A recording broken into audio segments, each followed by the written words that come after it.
김대호TV의 민사집행법 및 법무사시험 대비 간접관계에 대한 문제를 풀어드립니다. 자, 20번 간접관계에 관한 다음 설명 중 가장 옳지 않은 것은 1번 부대체적 자기채무로서 장부 또는 서류의 열람 등사를 허용할 것을 명하는 집행권원에 대한 간접관계 결정의 주문에서 채무자가 열람 등사 허용 의무를 위반하는 경우 배상금을 지급하도록 명하였다면 위 간접관계 결정에 부여되는 집행문은 단순 집행문이 아닙니다. 단순 집행문이므로 틀렸죠.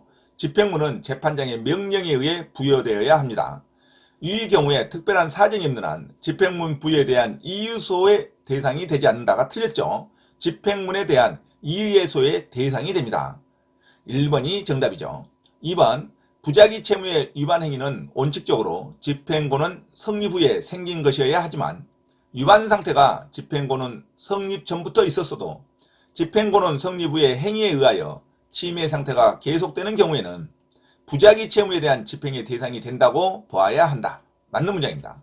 3번 지방법원 합의부가 재판한 간접관계 결정을 대상으로 한 청구 이의소나 집행문 부여에 대한 이의소는 그 재판을 한 지방법원 합의부의 전속관할에 속한다. 맞는 문장입니다.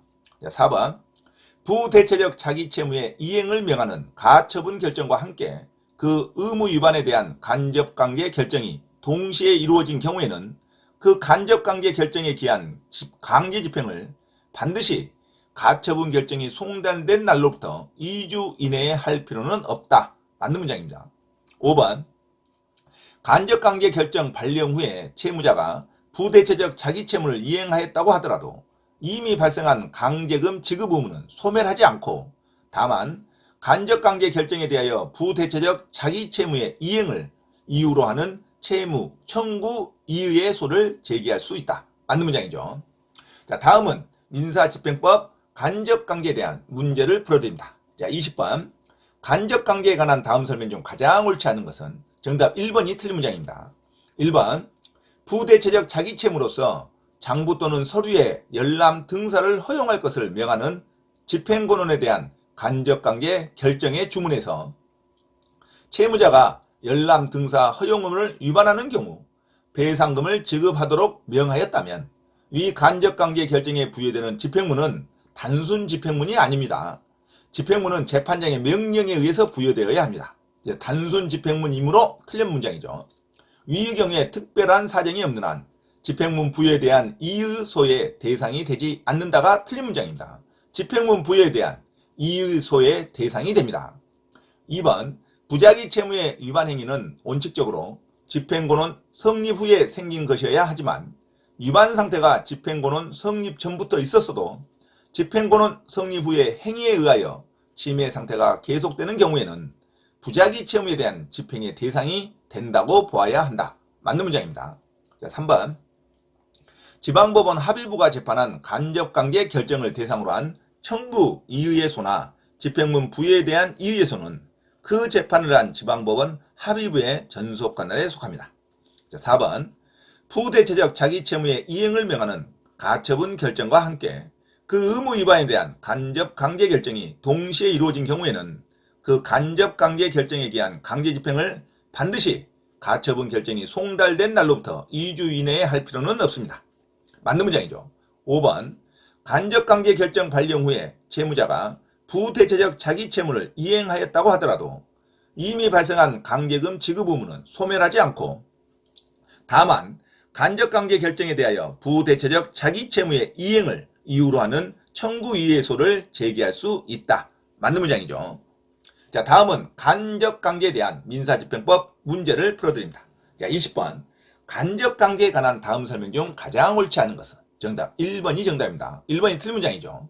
1번 부대체적 자기채무로서 장부 또는 서류의 열람 등사를 허용할 것을 명하는 집행권원에 대한 간접관계 결정의 주문에서 채무자가 열람 등사 허용 의무를 위반하는 경우 배상금을 지급하도록 명하였다면 위 간접관계 결정에 부여되는 집행문은 단순 집행문이므로 이게 틀린 문장이죠.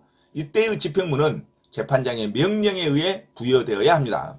이 경우에 특별한 사정이 없는 한 집행문 부여에 대한 이의소의 대상이 되지 않는다가 틀린 문장이죠. 집행문 부여에 대한 이의소의 대상이 됩니다. 2번 부작위 채무의 위반 행위는 원칙적으로 집행권은 성립 후에 생긴 것이어야 하지만 위반 상태가 집행권은 성립 전부터 있었어도 집행권은 성립 후의 행위에 의하여 침해 상태가 계속되는 경우에는 부작위 채무에 대한 집행의 대상이 된다고 보아야 한다. 맞는 문장이죠. 3번 지방법원 합의부가 재판한 간접관계 결정을 대상으로 한 청구 이의소나 집행문 부여에 대한 이의소는 그 재판을 한 집행법원 합의부의 전속관할에 속한다. 맞는 문장이죠.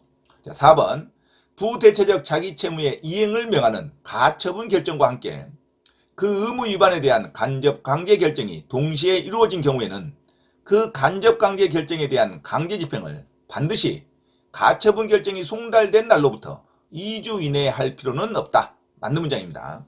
5번 간접관계 결정 발령 후에 채무자가 부대체적 자기채무를 이행하였다고 하더라도 이미 발생한 강제금 지급 의무는 소멸하지 않고 다만 간접관계 결정에 대하여 부대체적 자기채무의 이행을 이유로 하는 청구 이의소를 제기할 수 있다. 맞는 문장이죠.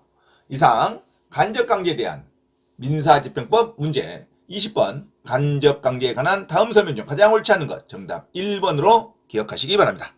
참고로 김대호TV 채널 강의에 대한 공지사항을 알려드립니다. 첫째, 김대호TV 유튜브 채널에 대한 편집과 영상 촬영을 위한 공간을 제공하고 배움카드 환급 과정을 위한 법률, 경매, 법무사, 행정사, 중개사, 감정평가사 등 전문 교육학원에 소정의 자금을 제공하고자 하는 분은 향후 수익에 대한 안분배당을 같이 하고자 하니 언제든지 문의하시기 바랍니다.